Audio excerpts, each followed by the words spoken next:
is our killer whale family showing off their incredible size, speed, power, and complex learning abilities. These behaviors keep our whales active and engaged.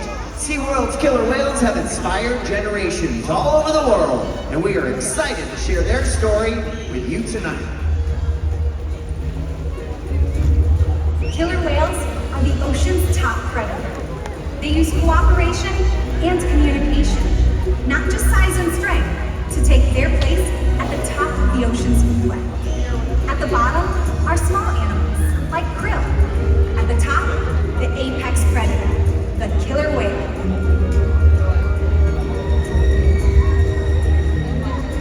Killer whales are as big as a bus, faster than an Olympic swimmer, high flying and powerful. We're going to see all of that and more. These behaviors contribute to an environment full of enrichment. We spend days, weeks, months, and years building relationships with our whales. This creates trust, and that allows us to do some amazing things. For example, when you visit the doctor, you present your arm to draw blood, or step on the scale to see how much you weigh. It's much the same with our whales. Tonight, we'll see the whales moving together in unison. These synchronized behaviors strengthen social bonds and enable them to problem solve as a group. Working together as a team makes them the ocean's top predator. Scientifically known as Orcinus orca, commonly referred to as killer whales. Here at SeaWorld, we like to call them Katina, Nalani, Malia, Trua, and Makaio, our killer whale family. Makaio is the youngest whale at just 13 years old, and the oldest is Makaio's mother, Katina, who this summer is celebrating her 48th birthday. Katina is also the matriarch, or the leader of our pod. Now here at SeaWorld, our training techniques create a language between us and the whales. It's a language of learning through positive reinforcement, encouragement, commitment, and care. Through these techniques and our relationships, the whales learn to trust us. They even learn to take an active role in their very own health and well-being. Now, one of the first healthcare, or what we call husbandry behaviors, we train the whales to do, is a position in which we would ask for a voluntary blood sample. Now, Justin just gave Trua that signal asking for that specific behavior. Watch carefully. Trua is making his way over to the slide out area. He should be rolling ventral or upside down and presenting his tail flukes to Morgan.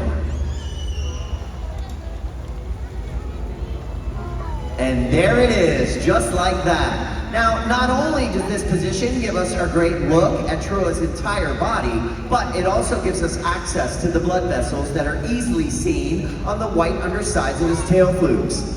Our veterinarians collect the blood sample at least once a month, and the whales are trained to remain calm and relaxed throughout the procedure. Now, if you look at Morgan right now, or if you watch us throughout the show, we're always rubbing down the animals, sometimes on their backs, sometimes on their bellies, sometimes even on those giant tail flukes. The whales have very sensitive skin, and this is just one way we can reward or reinforce them throughout behaviors like this, and as you can imagine, it's also a really cool part of our job. In fact, for all of us, it's the most important part of our job. Building relationships with the animals that we work with is extremely important, and it's at the root of everything we do. But along with the relationships that we build with the animals, we also build relationships with our fellow trainers. Now this is Morgan, everybody. You all know her very well, especially our past members. Now folks, I want to talk a little bit about Morgan for just a second. Come on over here, Morgan. You stand right there. Where's your family? They're here with us. There they are. Now folks, Morgan started here at SeaWorld about 14 years ago, and I remember meeting that new girl on the first day. She was from Indiana, by way of South Carolina, went through Texas where she worked in our San Antonio park before making her way here to SeaWorld Orlando. And she would always say things like, y'all, I have wanted to work here literally for my entire life. Yes, she developed that famous Southern twang throughout all of her journey, and she still carries it with her today. Yes, it's true. From a very young age, as a little girl, Morgan always wanted to be a SeaWorld animal trainer. look at her now, folks. She's here. That story holds true to a lot of us. Her mom knows this story really, really well. That story holds true to most of us. It happened to us too. It's happening tonight in our audience. Being able to work with these magnificent creatures and experiencing them up close, something indescribable happens. It's a connection unlike any other. And that feeling never goes away. It's important work, folks. It's some of the most important work we will ever do in our entire life. And that feeling, like I said, never goes away. Morgan carries it with her to this day. Now today is a bittersweet day for all of us here at Orca Stadium. Tonight is Morgan's last night. Don't make me cry. That's right. Morgan is moving on to her next awesome adventure. Morgan will be spending time at home with her husband, and they will be teaching their sweet baby girl tenacity and determination. They'll be teaching her how to dream. They'll be teaching her how to be adventurous. Just like mom, she's gonna follow in those footsteps and she's going to chase her dreams. Morgan's good at that. She's here, but she's also had another dream that she's accomplished in her life. She used to say things all the time. Sounds a little like this. Y'all, I have wanted to play Survivor literally my entire life. You guys remember Morgan from Survivor? Yeah, 36, right? Season 36 of Survivor. We got a TV star with us tonight, everybody. But you know what?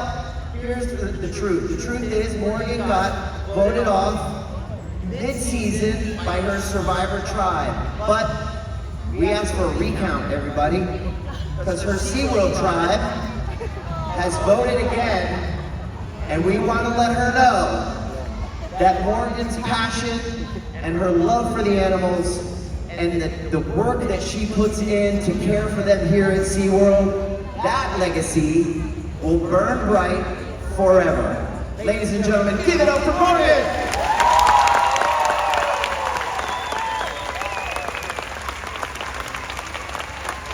We will miss her, everyone. We will miss her, but I know that she is off to her next great, awesome adventure. One more time for Morgan, everyone! Thank you so much for being with us here tonight, everybody. Thank you guys again for joining us. Let's get back to the show. Now, we're moving on to the next healthcare behavior, and this is how we weigh the animals, asking them to slide their bodies up and out of the water. But you'll notice that the portion of Makaio's body from his dorsal fin to his tail flukes is still in the water. That is the powerhouse of the killer whale. It's called his peduncle. In fact, natural athletic behavior we see in all killer whales is the ability to lift that part of his body up with such force it enables him to completely turn before re-entering the water. So to make sure we get an accurate weight, we simply ask Makaio to raise that peduncle up and out of the water. Just like that, in this position, we can ensure accuracy. So that we know the younger whales, like Makaio, are growing properly, and that the older whales are maintaining a healthy weight. And the care isn't just physical. Mental stimulation and play are vital, and we surprise and engage with our whales at every opportunity. Play is how killer whales teach their young to hunt, and for the adults, play is important too. It seems that they just enjoy having fun. Making time for play is an important part of life for killer whales, and for us. Well, obviously, folks, you know the trainers like to have fun. Did you also know the whales like to have fun? That's right. Killer whales love to play. They actually learn a lot by playing, and they also learn through things called mimicry and observational learning. From a very young age, killer whales learn important life skills by playing games like Follow the Leader with their mothers and other whales. And we are going to put that to the test today with two SeaWorld legends, Trua, Morgan, and all of you guys. Are you guys ready to have some fun? All right, we're going to play Killer Whale Follow the Leader. If you would like to participate, stay right where you are. Just stand up. We're all going to play. All right, here's what we're going to do. Everybody, when I say go, you're going to put two hands in the air and wave really big. I didn't didn't say go yet. Okay, get ready, everybody. Trua's watching. Go! Hands in the air. Big wave, big wave. He's got it! Nicely done, everyone. As you can see, Trua was watching very close. Killer whales are very curious animals, and we often see them jumping completely out of the water to get a better look around. Trua's going to show that off. If you see him, give him a great big cheer!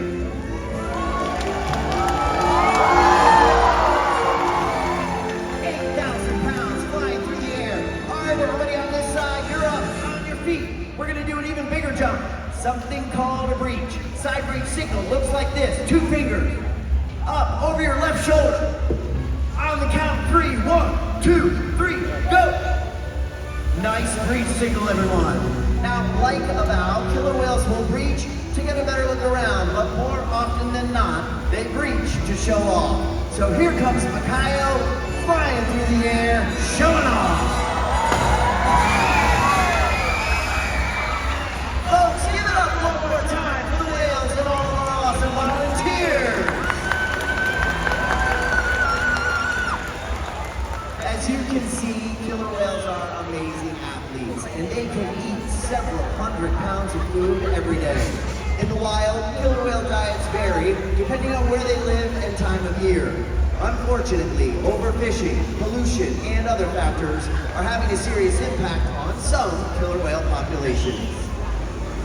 Killer whales are impressive animals, and it's pretty obvious why they're the top predator in the ocean. That means killer whales are invincible, right? Wrong. Killer whales depend on a plentiful food source and a clean environment. They're completely dominant, yet completely dependent. When it comes down to it, killer whales are not the most powerful animal in the ocean.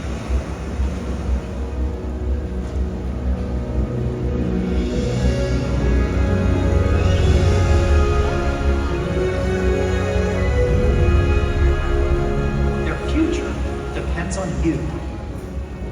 Through your actions. Through the choices we all make. We hold the future of killer whales and the oceans in our hands. Killer whales continue to surprise and amaze us. They're the perfect ambassador of the ocean, limitless, connected, powerful, but still vulnerable. The challenges that we face can seem insurmountable. Don't give up. Be inspired. The ocean needs our help, and that seems overwhelming. But together, we can make it happen. There's so much to learn. So much to protect. So much to explore.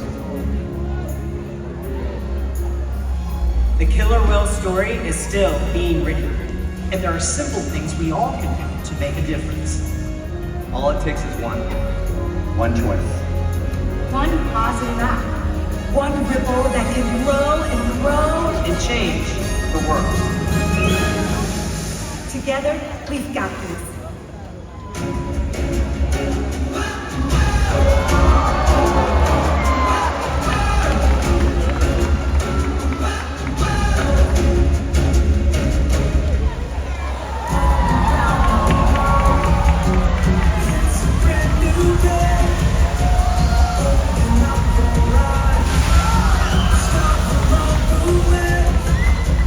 Every different creature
Ladies and gentlemen, we hope you enjoyed Orca Encounter.